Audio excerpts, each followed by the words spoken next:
আসসালামু আলাইকুম, কেমন আছেন সবাই? দেশ এবং প্রবাস থেকে যারা ভিডিওটি দেখছেন আপনাদের সকলকে স্বাগতম। রাজধানী ঢাকার একটি পাশ দিয়ে ইনার সার্কুলার রিং রোড হচ্ছে। বর্তমানে এই রিং রোডের একটি অংশের কাজ চলছে। কিছু জায়গায় সড়কের কাজ হয়েছে। যেসব স্থানে ওভারপাস, আন্ডারপাস হবে সেখানেও সব পিলারের কাজ হয়ে গেছে। বর্তমানে এক পিলার থেকে আরেক পিলারের মধ্যে সংযোগের কাজগুলো চলছে। এখানে এই সড়কটির বর্তমানে কি অবস্থায় রয়েছে চলুন সেই অংশগুলো দেখে আসি। ইনার সার্কুলার এই রিং রোডটি মূলত আব্দুল্লাহপুর, ধৌরের মোড়, মিরপুর বেড়িবাঁধ, গাবতলী, রায়ের বাজার, সদরঘাট হয়ে পোস্তগোলা পর্যন্ত বিস্তৃত। আব্দুল্লাহপুর থেকে ধৌর পর্যন্ত এই অংশে আশুলিয়া এলিভেটেড এক্সপ্রেসওয়ের কাজের অংশ হিসাবে নিচের সড়কটি 4 লেন হচ্ছে। তেঘরিয়া ইন্টারচেঞ্জ থেকে যে ফ্লাইওভারটি কেরানীগঞ্জের কদমতলী পর্যন্ত এসে শেষ হয়েছে সেটিকে যদি এখান দিয়ে বিস্তৃত করে এই ইনার সার্কুলার রিং রোডের সাথে সংযুক্ত করা যায় তাহলে গাজীপুর, সাভার, কেরানীগঞ্জ, নারায়ণগঞ্জ, তখন ঢাকার পাশের এক জেলা থেকে আরেক জেলায় যেতে ঢাকার মূল সড়কটি ব্যবহার করতে হবে না। এতে করে ঢাকার ভিতরের প্রধান সড়কগুলোতে যানবাহনের চাপ কিছুটা কমে আসবে। এখন এই ফ্লাইওভারটি এভাবে খালি পড়ে আছে। এটিকে রিং রোডের সাথে সংযুক্ত করা গেলে এই ফ্লাইওভারটি ব্যবহার উপযোগী হয়ে যাবে। সামনে এটি আমিনবাজার সেতু। এখান থেকে সড়কের সামনের দিকটি চলে গিয়েছে সাভার। ডান পাশটি মিরপুর বেড়িবাঁধ। সেতুর এই পাশটি গাবতলী। এখান থেকে ডান পাশটি চলে গেছে টেকনিক্যাল মোড়, শ্যামলীর দিকে।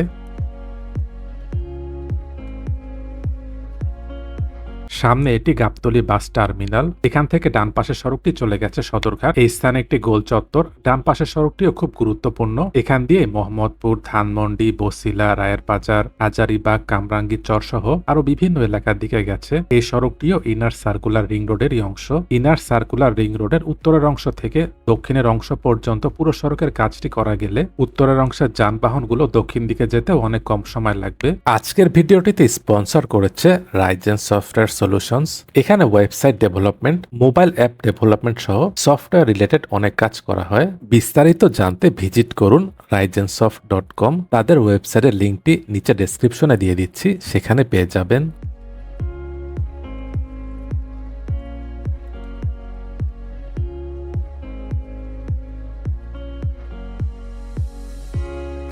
ডান পাশে এটি বুড়িগঙ্গা নদী। এখানের যে সড়ক এটি 2 লেনের।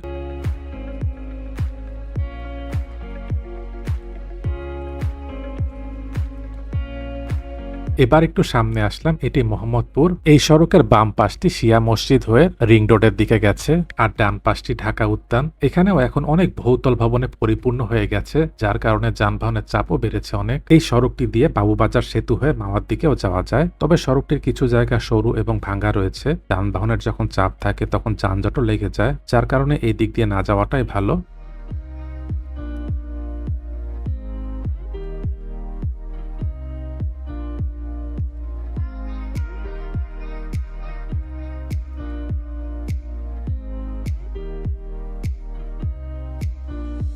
এবার বেড়িবাঁধ চৌরাস্তার মোড়ের স্থানে চলে এসেছি। এখানে সড়কের বাম পাশটি চলে গেছে ধানমন্ডি, সামনের দিকটি সদরঘাট আর ডান পাশটি বসিলা। ডান পাশের সড়কটিকেও সংস্কার করা হয়েছে। এদিকের অংশেরও ভিডিও দিয়েছিলাম, যারা সেই ভিডিওটি দেখেননি সেটির লিঙ্ক নিচে ডেসক্রিপশনে দিয়ে দিচ্ছি, সেখানে পেয়ে যাবেন। সামনে বসিলা সেতু পার হয়ে সেখান দিয়েও কেরানীগঞ্জে যাওয়া যায়। অনেক যানবাহন সেখান দিয়েও চলাচল করে। কেরানীগঞ্জ থেকে বসিলার সড়কটিকে যদি প্রশস্ত করা যায় এই পথে চলাচলকারী সকলেরই সুবিধা হবে। মোড়ের এই স্থানটিতে দেখা যায় ব্যাটারি চালিত অটোগুলো যত্রতত্র দাঁড়িয়ে থাকে। এর কারণে অনেক সময় পিছনের দিকে যানবাহনগুলো যেতে পারে না, এতে করেও যানজটের সৃষ্টি হয়।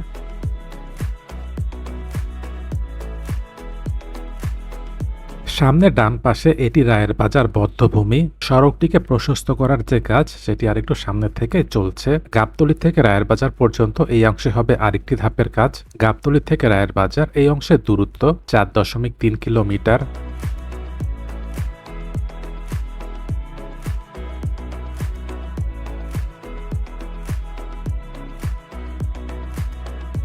সড়কটিকে প্রশস্ত করার যে কাজ সেটি সামনের এখান থেকেই চলছে।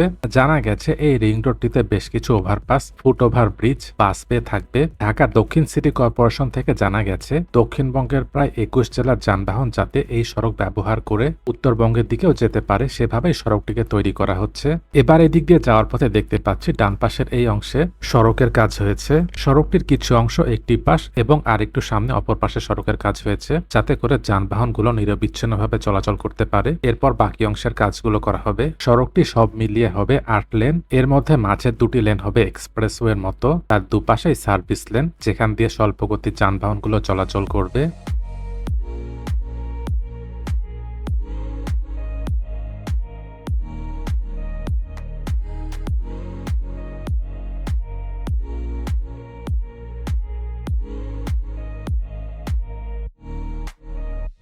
এখানে দেখা যাচ্ছে সড়কটির একটি শেপ চলে এসেছে। এই দুটো অংশই হবে এক্সপ্রেসওয়ে আর দুপাশের এটি সার্ভিস লেন।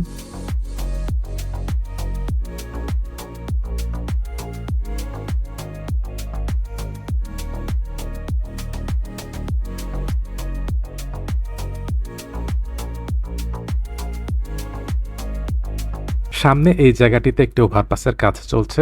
ওভারপাসের জন্য দেখা যাচ্ছে সব পিলারের কাজ হয়ে গেছে। এখন এক পিলার থেকে আরেক পিলারের মধ্যে সংযোগের কাজগুলো চলছে। এখানের ওভারপাসের কাজগুলো হয়ে গেলে এই পথে চলাচল অনেকটাই সহজ হয়ে আসবে। গুরুত্বপূর্ণ মোড় চৌরাস্তাগুলোতেই দেখা যায় যানজট লেগে যায়।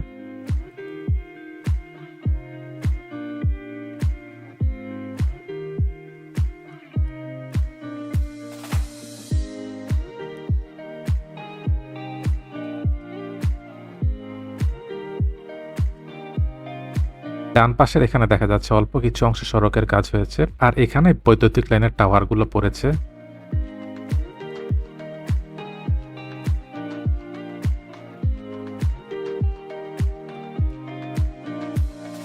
এই স্থানেও ডানে কিছু জায়গায় সড়কের কাজ হয়েছে। ডান পাশে এটি ম্যাটাডোর শিল্প পার্ক।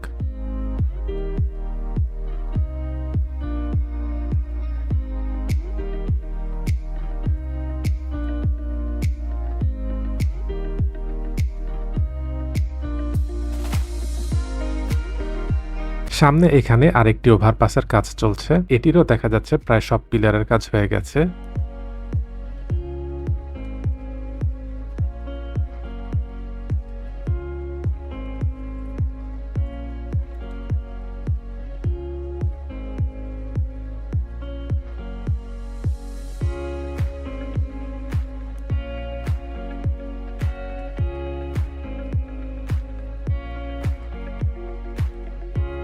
সামনে এখানে বাম পাশে কিছু অংশে দেখা যাচ্ছে সড়কের কাজ হয়েছে।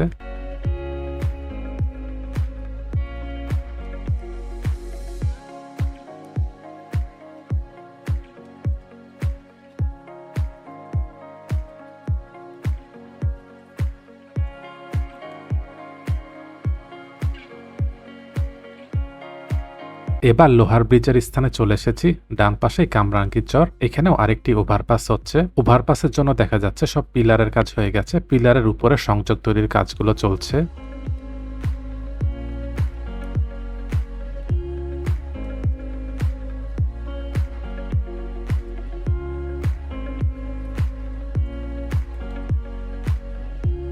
সড়কটিকে প্রশস্ত করার যে কাজ সেটি সামনের এই পর্যন্তই হচ্ছে। গাবতলী থেকে সামনে সদরঘাট পর্যন্ত এখানে সড়কের দূরত্ব খুব বেশি না, প্রায় 11.7 কিলোমিটার, কিন্তু এই পর্যন্ত আসতে অনেক সময় লেগে যায়। এখানে সড়কের সামনের দিকটি চলে গেছে সদরঘাট, সেই অংশে এখনো কাজ শুরু হয়নি। এটি হবে আরেকটি ধাপের কাজ।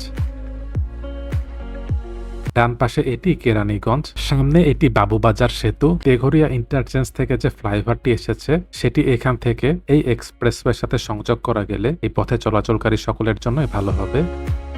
এই ছিল আজকের ভিডিওটি কেমন লেগেছে কমেন্ট করে জানাবেন। ভালো লেগে থাকলে লাইক এবং শেয়ার করে অন্যদেরকেও দেখার সুযোগ করে দেবেন। দেশ এবং প্রবাস থেকে এতক্ষণ ধরে যারা ভিডিওটি দেখলেন আপনাদের সকলকে অসংখ্য ধন্যবাদ।